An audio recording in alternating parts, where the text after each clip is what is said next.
Hello children, how are you all? Fine, good. Today we are going to read Hindi language. It's for class 3rd. So take out your Hindi language book and open it on page number 21. Today's topic is Anuswar. We are going to learn some more signs.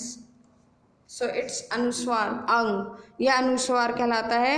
इसमें स्वर तथा व्यंजन दोनों के गुण हैं।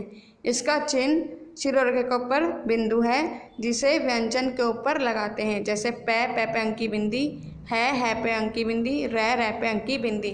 Sleeping line को हिंदी में शिरोरेखा बोलते हैं। आपने पिछले अध्याय में व्यंजन के वर्ग पढ़े थे। प्रत्येक वर्ग का अंतिम व्यंजन यानी ट, अड़, न अथवा म यदि अपने वर्ग के किसी व्यंजन में जुड़ता है तो उसे अनुस्वार की भांति लिखा जा सकता है। जो आपने वर्ग पढ़े थे 5 वर्ग्स क, च, प वाला, उसका जो लास्ट लेटर है अड़, न और म, अगर उस वर्ग के किसी लेटर के साथ इन लेटर्स का यूज होता है तो हम इसको डॉट के रूप में भी यूज कर सकते हैं। लाइक प त ड़ ग, तो ये प की लाइन में प वर्ग में यूज हुआ है, तो प त इसको हम अंक की बिंदी में भी यूज कर सकते हैं। और ग पतंग।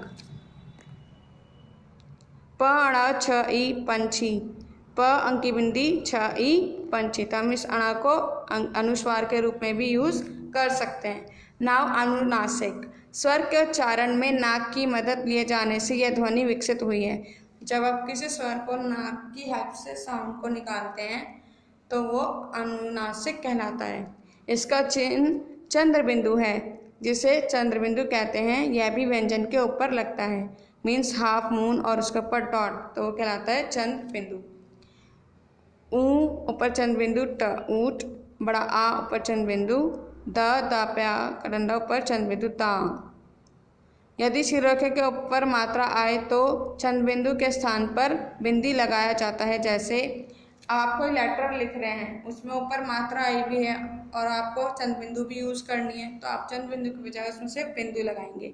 लाइक ई के ऊपर उसकी कर्व लाइन मात्रा आई हुई है, अब हमने इसमें चंद्र बिंदु लगाना है तो हम चंद्र बिंदु की जगह यहाँ पर बिंदु लगाएंगे, अनुस्वार का यूज करेंगे, तो ये चंद्र बिंदु की मात्रा ही कहलाएगी।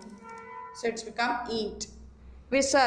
विसर्ग को व्यंजन के बाद लगाया जाता है। इसका उच्चारण अह की तरह होता है। यह संस्कृत शब्दों में आता है। इसे आप संस्कृत सब्जेक्ट्स में यूज करेंगे जो आप फर्दर क्लासेस में रीड करेंगे। तो इसका साउंड होता है अह। जैसे प्रातः है, प्रात में विसर्ग जोड़ा है तो हमने उसको बोला अह, प्रातः है। ठीक है। अन्य ध्वनियाँ, हिंदी भाषा में के समय के साथ कुछ अन्य भाषाओं के शब्द भी स्वीकार कर लिए गए हैं। इन शब्दों के साथ इनकी ध्वनियाँ भी आ गई, जैसे ओ।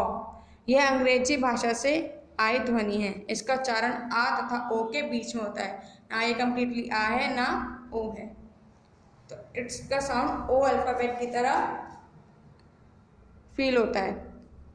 इसका चिन्ह अर्धचंद्र है, सिर्फ moon, half moon, like this. Ball, hockey, college, copy, ये सारे इंग्लिश अल्फ़ाबेट्स हैं। ज और फ, इनका प्रयोग अरबी फारसी से आए शब्दों में होता है। इन्हें ज तथा फ व्यंजनों के नीचे बिंदु की तरह लगाते हैं, जिसे नुक्ता कहते हैं। नुक्ता लगाने से इनके उच्चारण में थोड़ा अंतर आ जाता है।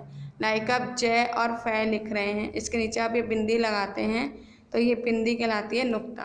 और जब आप बोलते हैं कागज, कागज बोले तो ज की आवाज़ आ रही है, लेकिन अब हमने से बिंदी लगाई, हमने से बोला कागज, तो जेड की साउंड में जा रहा है, तो ये नुक्ता कहलाता है। Now turn your book on next page number 22। Let's do the exercise. चित्र देखिए तथा अनुस्वार या अनुनासिक का उपयोग करते हुए उनके नाम लिखें। आपको यहाँ कुछ पिक्चर्स दी गई हैं, उनके नेम्स आपको लिखने हैं और उसमें अनुनासिक और अनुस्वार मात्रा यूज होगी। लाइक कांच, संतरा, चांद, तो कै पे आग का डंडा ऊपर चंद्र बिंदु और च कांच, तो ये अनुनासिक मात्रा यूज हुई है। स पे अंकी बिंदी, तय रै पे आग का डंडा संतरा, इसमें अनुनासिक यूज हुई है, अनुस्वार यूज हुई है। चांद, छ पे आग का डंडा, तय ऊपर चंद्र बिंदु, इसमें अनुनासिक यूज हुई है। सो आपको इस तरीके से ये स्पेलिंग्स लिखनी है। नाउ नंबर 5, जिन शब्दों में अनुस्वार और अनुनासिक का प्रयोग सही हुआ है उन पर टिक लगाइए। पलंग, पहले अंकी बिंदी कै, इसमें अंकी बिंदी की ही आवाज़ आ रही है तो ये ठीक मात्रा यूज हुई है, तो आप इसमें टिक करेंगे। गंदा, गंदा में कौन सी मात्रा लगी है? अनुनासिक की, यानी चंद बिंदु लगा हुआ है।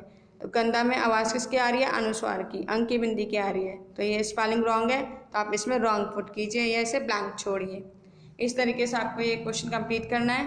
Now come to next one. विसर्ग लगाकर शब्द सही कीजिए। आपको कुछ वर्ड्स दिए गए हैं, इसके अंदर आपको विसर्ग लगानी है, लाइक पुन, इसमें मैंने विसर्ग लगाया तो ये बन गया पुनः।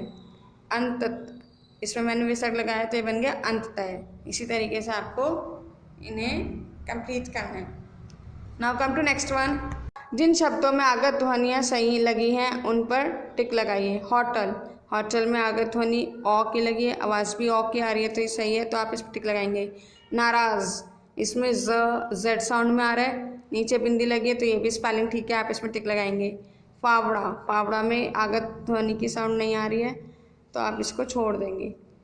फ़कीर, फ में अंकी इसकी नुक्ता की आवाज़ आ रही है तो आप इसे टिक करेंगे। Like this you have to complete this question. Question is सही कथन पर राइट तथा गलत पर रॉन्ग लगाइए। आपको राइट रॉन्ग फिल करने हैं। टॉपिक में आप एक्सप्लेन कर चुकी हूँ, so read it carefully and fill it. Next page number 23। अक्षर सीखिए। हमने पढ़ा कि वर्ण छोटी से छोटी ध्वनियाँ होती हैं जिन्हें बोला तथा लिखा जा सकता है। वर्णमाला के सभी वर्ण यानी सभी स्वर तथा सभी व्यंजन अक्षर भी कहलाते हैं, परंतु सभी अक्षर वर्ण नहीं होते।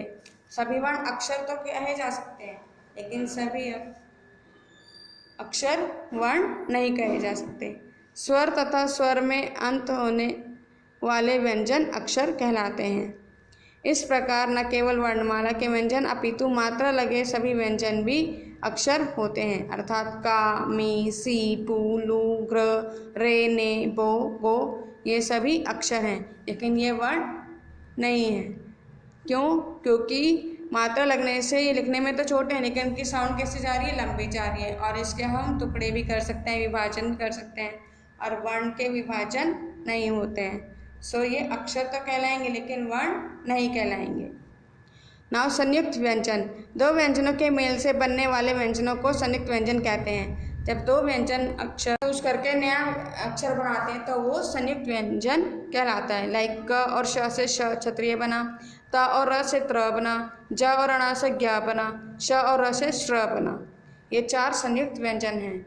इन चारों ने संयोग के बाद अपना रूप बदल लिया है, परंतु बहुत से संयुक्त व्यंजनों का रूप नहीं बदलता। जैसे त में त जोड़ेंगे तो तत बनेगा, हाफ हाफ और फुल हो जाएगा। प में पा ही, उसे हम पा साउंड ही पढ़ेंगे लेकिन वन हाफ होगा और वन कंप्लीट वन। संयुक्त व्यंजनों में र व्यंजन से संयुक्त व्यंजन दो प्रकार से बनते हैं।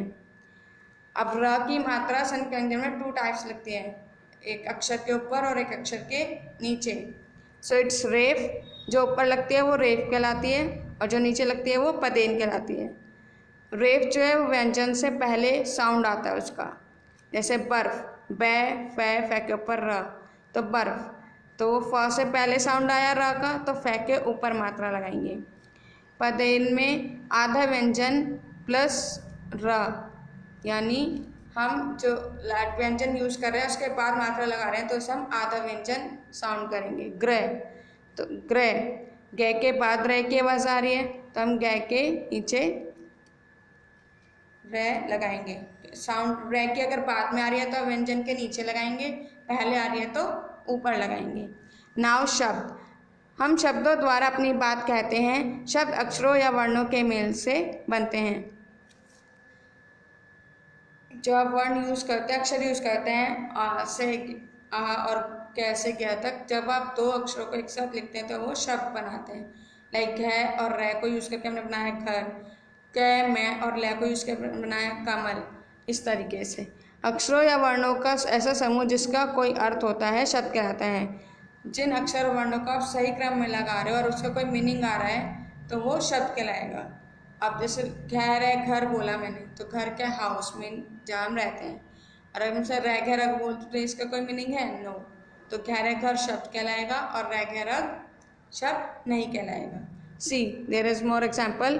खरबूजा, खरबूजा, ये मीनिंग क्या दिखा रहा है? It's a name of fruit, ये फल का नाम है, तो ये शब्द कहलाएगा। अब मैं से बोल दूँ जाबूरक, जाबूरक, तो जाबूरक से आपको कुछ समझ में आ रहा है? नहीं, ये तो उल्टे सीधे वर्ण हो गए, अपनी प्लेस पे प्रॉपर नहीं आए। तो जब हम वर्ण को सही क्रम में लिखते हैं तो वो शब्द कहलाता है। Next page number 24, let's do the exercise. चित्र देखिए तथा संयुक्त व्यंजन वाले शब्द लिखिए। आपको ये चित्र देखने हैं, इसके नेम्स लिखने हैं। What is this? मक्खन, तख्त, मच्छर, अध्यापिका। तो आपको इसमें संयुक्त व्यंजन वाले वर्ड फिल करने हैं। नाउ नंबर 10, दिए गए अक्षरों में जो वर्ण नहीं है उन पर रॉन्ग लगाइए। जो वर्ण नहीं है, वर्ण कौन से नहीं होते हैं? जिन पे मात्रा लगी होती है। सो मैपेंग की मात्रा, इसमें मात्रा लगी है तो ये वर्ण नहीं है। छोटी ई वर्ण है तो आप इसे छोड़ देंगे। बड़ा ऊ वर्ण है, इसे भी आप छोड़ देंगे। का के नीचे मात्रा लगी हुई है तो ये वर्ण नहीं है, आप इसमें रॉन्ग पुट करेंगे। Like this you have to complete this question. Now question number 11, वर्णों को योग से शब्द बनाइए। आपको इन्हें जोड़कर लिखना है।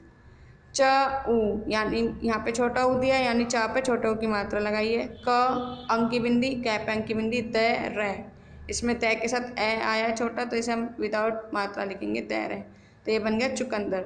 Like this you have to complete this question. Now come to next one. पाठ में आए शब्दों के अतिरिक्त ऐसे शब्दों को सोचकर लिखिए जिनमें संयुक्त व्यंजनों का प्रयोग हुआ हो। रस्सी, परिश्रम, सब्जी, चक्की, अध्यक्ष, कच्चा, विज्ञान, गद्दा। रिक्त स्थान भरिए, वाक्य भरकर वाक्य पूरे कीजिए। अब आपको ये खाली स्थान भरना है। टॉपिक मैं आपको एक्सप्लेन कर चुकी हूँ, so do it yourself. So complete your work on time and read the chapter carefully. Take care, bye bye.